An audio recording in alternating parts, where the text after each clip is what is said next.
On the last play from Caitlin, and on top of that, what do you think of your team's late game execution? I thought she got fouled. I think it's pretty egregious what's been happening to us the last few games. A minus 31 free throw discrepancy. And I might be able to understand it if we were just chucking threes, but we're not. We're attacking. Stephanie White just checked into the game and lit up the referees like they'd never seen a rule book. After weeks of Caitlin Clark taking harder hits than a tax audit, the Fever's head coach finally had enough and called out the nonsense. If you thought only players got technicals, think again. This coach came in swinging. She brought the flamethrowers.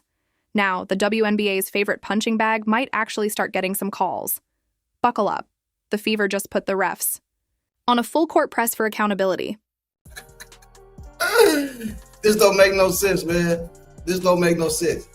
I think Stephanie White has had enough of all the bullshit going on in the WNBA.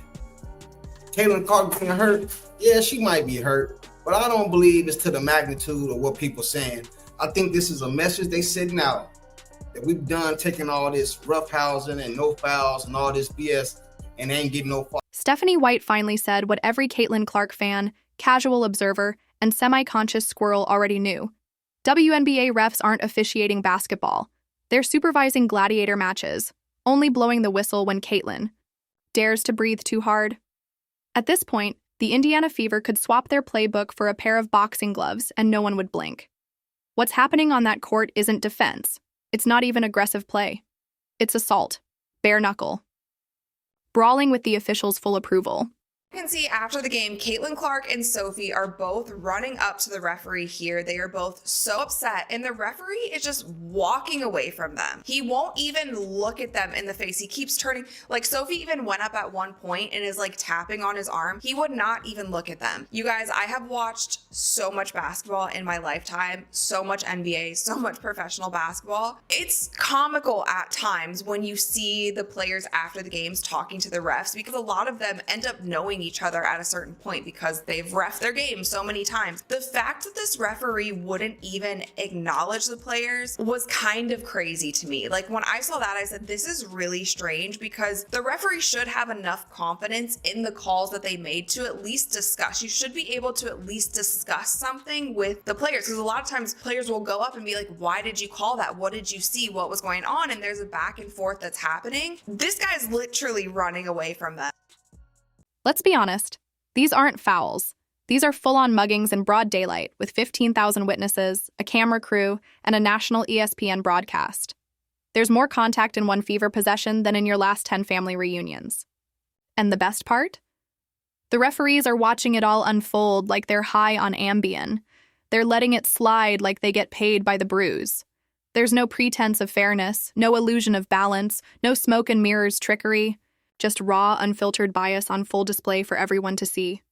This should be a lesson to the league and a lesson to the officiating, because the amount of contact that is allowed without a foul call and the amount of physicality that Caitlin Clark has to battle through being double teamed and triple teamed, and honestly it's mostly just not being called for these fouls, needs to be assessed. Caitlin Clark is the league's star player, whether you like it or not. It shows in the bottom line, it shows in the revenue, it shows in the viewership numbers. Every which way you turn, it shows. The league says it wants growth, it wants ratings, it wants respect.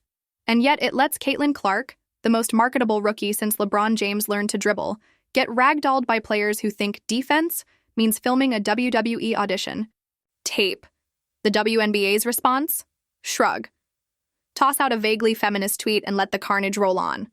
What are the officials even watching? Because it sure as hell isn't basketball.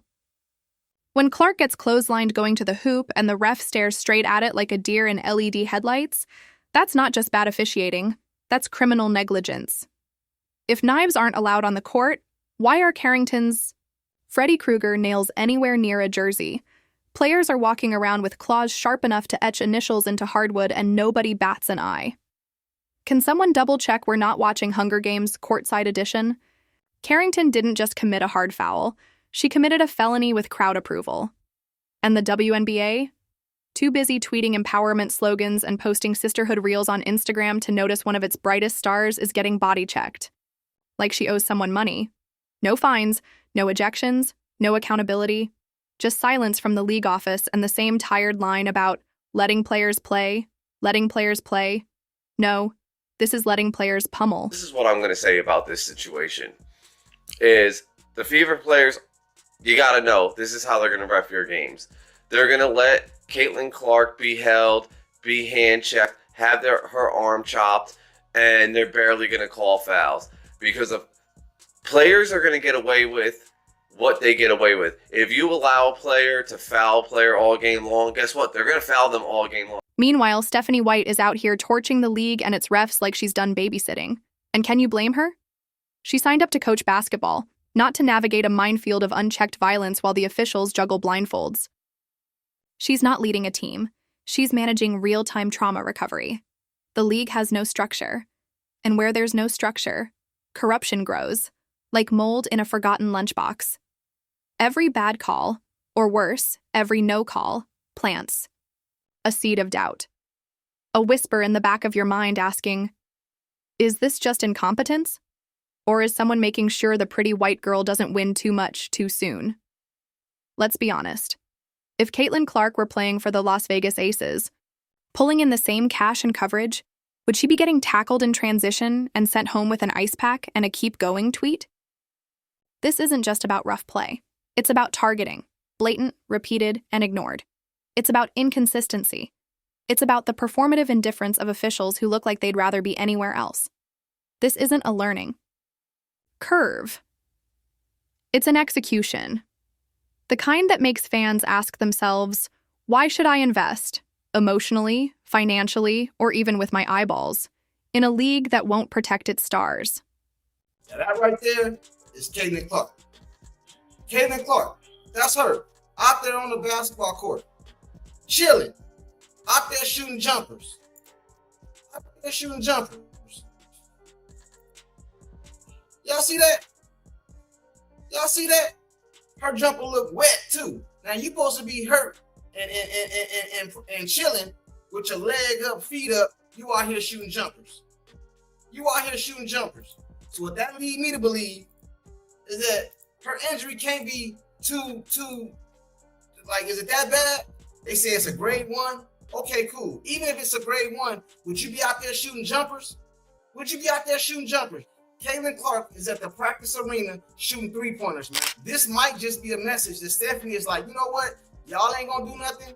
Y'all ain't gonna fix this. Y'all gonna keep letting my player get hound. Okay, cool. I'm gonna hit you where it hurt. I'm gonna hit y'all in your pocket. Now people are seriously asking if Caitlin Clark should just sit the season out, wrap her knees, pour a nice cup of European espresso, and go drop 40 a night in France, where she'd get paid triple and receive 500% more respect. Because overseas, basketball stars are treated like assets, not punching bags. They don't get battered every quarter while their league commissioner responds by posing with a commemorative t-shirt. Kathy Engelbert should be held accountable, not in a polite please do better way, but in a how are you still employed? After letting this happen over and over way. You have one job, grow the league, not even exponentially. Just protect your stars long enough that fans don't start treating your product like a joke wrapped in an injury report. No one's asking for miracles. No one's asking you to reinvent the wheel. We're just asking you to call a foul when someone gets drop-kicked into the stanchion.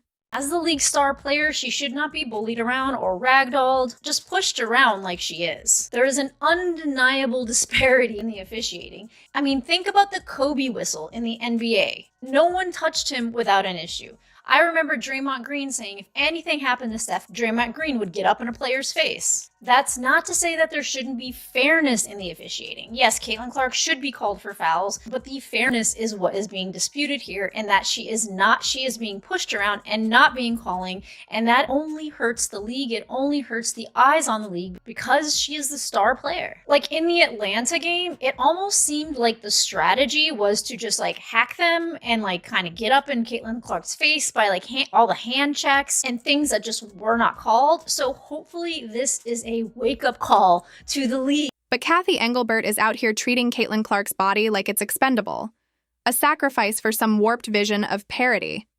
Except it's not parody, it's sabotage. When your most visible, influential, and impactful player is being treated like a chew toy, you're not growing the game, you're digging its grave. Because without star power, the WNBA isn't a movement, It's a niche hobby with great cardio. So what exactly is the league doing to hold refs accountable? Are there reviews, suspensions, fines, or is it just a tight-knit circle of mediocrity, where no one gets fired because everyone's failing together? These refs shouldn't just be internally reviewed, they should be investigated by outside authorities. If you wouldn't let a surgeon operate blindfolded, why are we letting officials oversee high-stakes games like they're consulting a magic 8-ball? Clark isn't asking for special treatment. She's asking not to be mutilated on national television. She just wants to be officiated the same way everyone else is, but apparently, in a league that values vibes over justice and optics over consistency, that's too much to ask. It's not that the WNBA doesn't know, it's that it doesn't care. And that apathy is rotting the league's credibility from the inside out.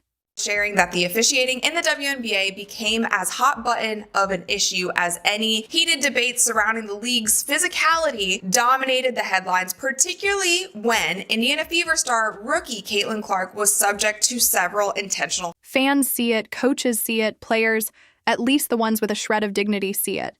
The only people who seem completely oblivious are the ones with whistles and power, because apparently once you get certified as a WNBA official, your primary duty is to see how far a player can get shoved before they physically combust. If Clark's face gets elbowed again without a call, we shouldn't be surprised if the next Indiana Fever game takes place inside an actual octagon. Let's stop pretending the officials are calling a game. They're facilitating chaos with a smile. They are complicit in the injuries, the frustration, and the declining trust from fans who tuned in to watch elite basketball, not 190s hockey reruns. And Carrington, let's talk about her for a second. Her only real highlight this season has been her ability to deliver shoulder checks with the accuracy of a heat-seeking missile. If her job was to slow Clark down, mission accomplished. But if her role is to represent the league's future, yikes. Because if the WNBA wants to grow, maybe they shouldn't let enforcers maul the merchandise. Well, lads, today we're going to be talking a little bit about the old New York-Indiana game, which was one of the weirdest, like, I'm not even going to say it was badly refereed until down the stretch, but it was one of the worst refereed game. It was one of the worst refereed games I've seen. But, in a long, long time. Fans see it. Coaches see it. Even players, at least the ones with a shred of dignity, see it. The only people who seem completely oblivious are the ones holding whistles and wielding power. Because apparently, once you get certified as a WNBA official, your main job is to see how far a player can be shoved before they physically combust. If Caitlin Clark takes another elbow to the face without a whistle, don't be surprised if the next Indiana Fever game is played inside an actual octagon. Let's stop pretending the refs are calling a basketball game. They're not. They're facilitating chaos, with a smile. They are complicit in the injuries, the frustration, and the eroding trust of fans who tuned in expecting elite basketball, not 1990s hockey reruns. And Carrington? Let's talk about her. Her most notable highlight this season has been delivering shoulder checks with the precision of a heat-seeking missile. If her job was to slow Clark down, mission accomplished. But if she's supposed to represent the future of the WNBA, yikes. Because if the league really wants to grow, maybe, just maybe, they should stop letting enforcers maul the merchandise. Talk about this play. The person who really should get all the blame is Kathy Engelberg. Yes, this is Kathy Engelberg's doing. You know why? Because she has incompetent referees. If this keeps up, Caitlin Clark should absolutely consider sitting out, not just to make a point, but to protect herself. Collect the check. Keep her knees intact. Spare herself the humiliation of being treated like a crash test dummy every night. At this rate, the court isn't a competitive arena. It's a war zone. And the referees? They're standing around like bystanders to a street fight they're too afraid to interrupt. Clark's not a rookie getting some welcome to the league bumps. She's a generational talent getting bulldozed under the rim while officials swallow their whistles like it's part of the dress code. She owes nothing, let's repeat that, nothing to a league that refuses to lift a finger to protect her from being literally assaulted on national television. There's no rite of passage that includes concussions, flagrant fouls downgraded to play on, and refs looking the other way. If anything, the WNBA should be rolling out red carpets and wrapping Clark in bubble wrap, not letting her get tossed around by bitter veterans and insecure defenders desperate to make a statement. Because here's the truth. There's a difference between earning your place and being used as a punching bag with a ponytail.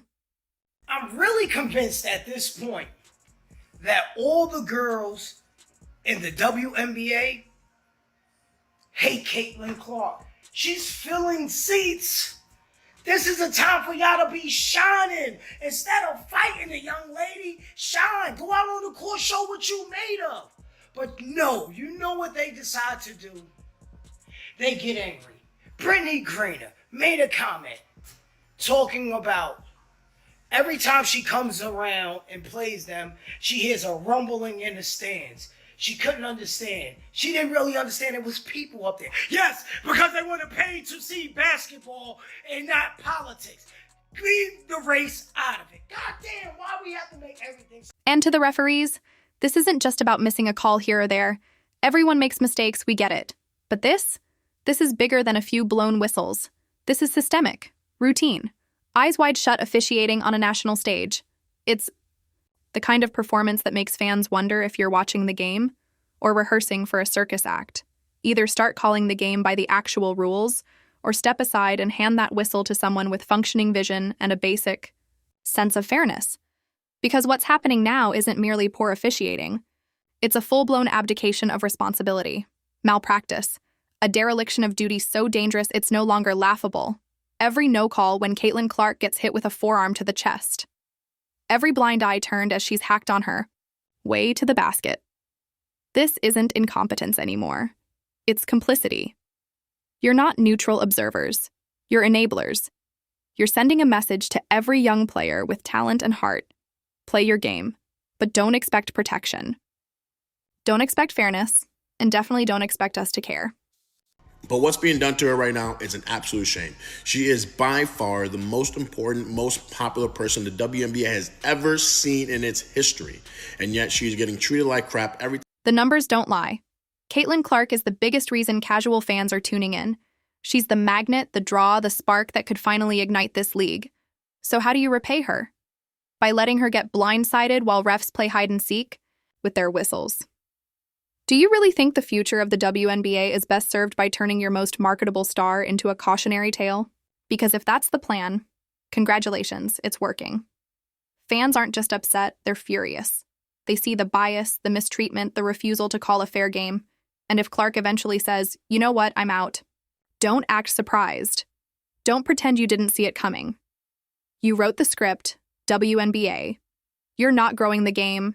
You're fertilizing resentment. You're not cultivating the next era of basketball greatness. You're smashing it face first into a brick wall of indifference and jealousy. This isn't tough basketball. It's a demolition derby in sneakers. And unless someone at the top wakes up, you're going to lose more than credibility. You're going to lose the very stars keeping this league alive. So fix it. Protect the talent. Call the game right.